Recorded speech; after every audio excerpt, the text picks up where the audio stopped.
Another Bama legend here, Tua, was asked about his opponent, Josh Allen. The Bills Dolphins played him all night, and he had a lot of positive words to say about him. Check this out. Dude, he's top tier.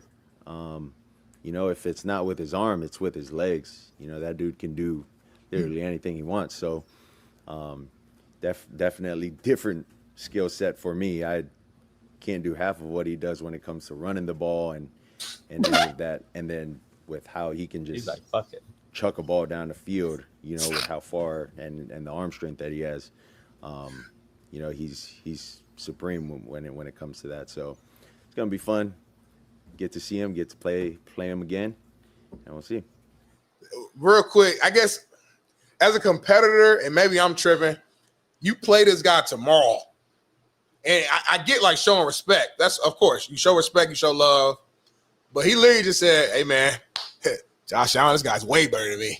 He throws the ball better than me. He's more accurate, bigger arm, faster, stronger, taller. He's a top-tier quarterback in this league.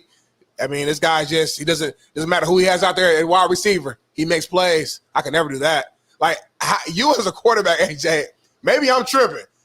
Do you have any, is this weird? Am I tripping? What's going on here? Bama guy. I know, Bama guy. I know he's your brother. He's your little brother. Yeah. He's your little bro. I get it. No, listen, Tua's just one of the nicest dudes that you're ever going to meet. I mean, that's just him. He's just genuine. Me, listen, I'm just a fucking different cat. It's all right. I got too much Mobile in me where you grow up in Mobile, you talk shit as soon as you come out of the womb. I mean, it's just the way it is, because if you don't, you don't survive here. I'm all about giving guys, their flowers and showing respect. But that's Tua. But shit, hopefully, like I tell my kids, I let my youngest. We're coaching our flag football game yesterday, and my oldest is just tenderhearted, sweet kid, can't do no wrong. And I say, listen, when you get your ass inside those white lines, you better turn into a killer. And right. And so he's starting to learn. All right, so hopefully Tua takes that mindset of hey, when I get inside the white lines, fuck everything I said. I'm the best one out here, and you go out and prove it. But I mean, it's different for me. I'm all about giving dudes flowers, but I don't know if I would have kept going on. I would have just said, hey, listen, unbelievable talent. I was shit, at some point it's got to stop. Right. Hey, AJ, what's your thoughts on his play lately? The Dolphins, to me, are just a bad organization right now, led by a little boy. I don't. By what? Led by who? A little boy. I don't know. AJ, I don't know what's going on there. It's a bad situation, and Tua's not in the best situation, in my opinion. I get on the plane over, and he was on the phone and FaceTime and all that shit 3 years ago, but that 3 years seems like an eternity ago. Is it something's going on there? You got two of the fastest, most dynamic wideouts in all of football. Can't get them guys the ball. They haven't had a 100-yard game in I don't know how long. One of them's got more babies than touchdowns. The shit's crazy. Where are we at with Tua and this Dolphin team? What's going on there? Listen, just watching them, I think it's just a lack of confidence in the whole organization right now, right? Got everybody. And when you got McDaniels that came over from San Fran under Kyle, and Kyle's, I think, the best offensive mind in the NFL year in and year out, especially from a QB standpoint, because you really don't ever see quarterbacks go over there and play for him, and they aren't successful, right? I mean, he has a history of that, and with Mike being under him, under Kyle for so long and helping him, I think a little bit of taking that scheme and surprising a bunch of teams that they probably didn't play on a regular basis, but I think guys have had enough film and defensive coaches have had enough film and organizations to keep coaches for, a period of time to where they've caught on to that scheme a little bit. And I don't know how much as an offense, they're evolving and changing their scheme to, change with the times and grow as an offense. And maybe teams are just locked onto their scheme and playing better. But I just see a lack of confidence throughout the whole organization right now for whatever reason. But listen, it starts at the top. That's the pressure of being the head coach, and that's the pressure of playing the quarterback position. But they aren't playing well, and I think it's a lack of confidence from him. Coach at his interviews. His interviews seem like it's a lack of confidence. And that's the perfect segue there. You play for a coach at Nick Saban, who's the ultimate respect. Everybody, he walks in the room, everybody sits up high, they get quiet, they listen to him. You're from Mobile. I played in Mobile at the GoDaddy Bowl back in the day. I know the environment.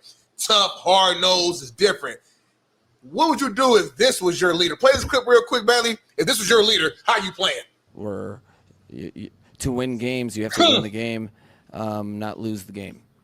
Honestly, and that is how you lose the game. You're moving the ball down the field.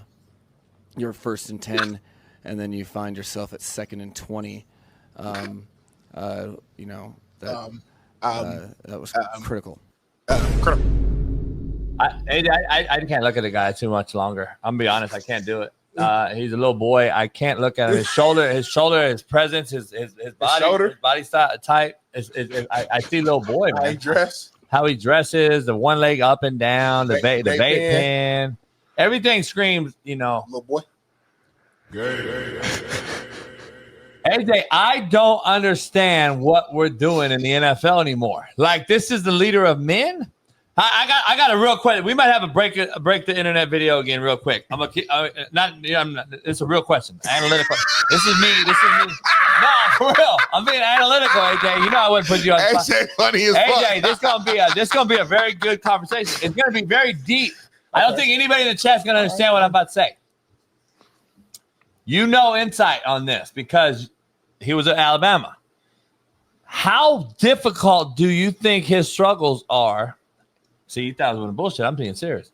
As him being a lefty, how hard is this for Mike McDaniel coming from a West Coast system and not being able to adapt the boot naked, all the different waggles? Because I now got to flip my brain, get the right hash mark, get him to the left.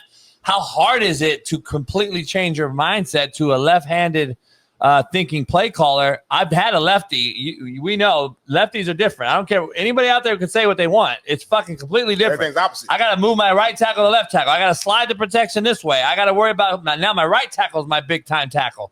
I got to do a lot of shit. The ball comes out different to wide receivers. Like the spin is different. I got to be honest. Like there has to be some sort of thinking here and why we got a bookworm guy who's basically was doing spreadsheet data information for for Shanahan. Then Shanahan said, "Hey, you're the title OC. I'll get you a job in the NFL. That's what we do." He gets the job, and now he's struggling with this lefty. I'm curious if you think that was a big deal. Not only in Bama did you have to switch the mindset, and who was there? Sark or Lane? No, that would have been Sark. Sark and maybe who? Dable. Was it Dable or O'Brien? Yeah. I forgot. I think O'Brien was Bryce, and then 1 year of Jalen. Got you. Yeah. And Sark had Bryce for a minute too, I think, right? I can't remember. I don't remember. I know Sark. No, I mean, I agree with you. It is tough. I mean, hell, I remember listening to just receivers alone being like, dude, it's so fucking hard to catch a lefty's, when he throws it to you, like the spin, the way it falls down on a go ball by nosing down, it's opposite. Like it's hard. But listen, there shouldn't be fucking excuses. Like you have enough talent in fucking Miami to. Is it a thing? But you sound soft. Yeah. No, I mean, I think it is for sure. And maybe he's struggling with that and trying to evolve the offense, and it just doesn't hit his brain. I don't know, but listen, they have too much talent down there, and they've had the same talent for a while. It's just a fucking lack of confidence. Like I mean, just going back to his interview, like, fuck, does that look like a guy? And Mike McDaniel's, listen, a great coach. I'm not knocking him from, like, I think he knows ball, and is he an analytics guy? Yeah, but he's been around enough people that have taught him, good football.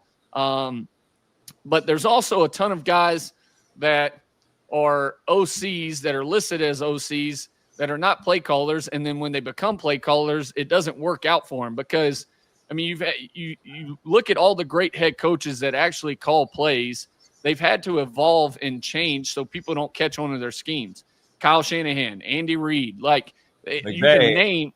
I mean, you can name a long list of guys, right? That's the hardest thing to do, and so he was never really calling plays in San Fran. Like, if we want to be honest, so. Yeah.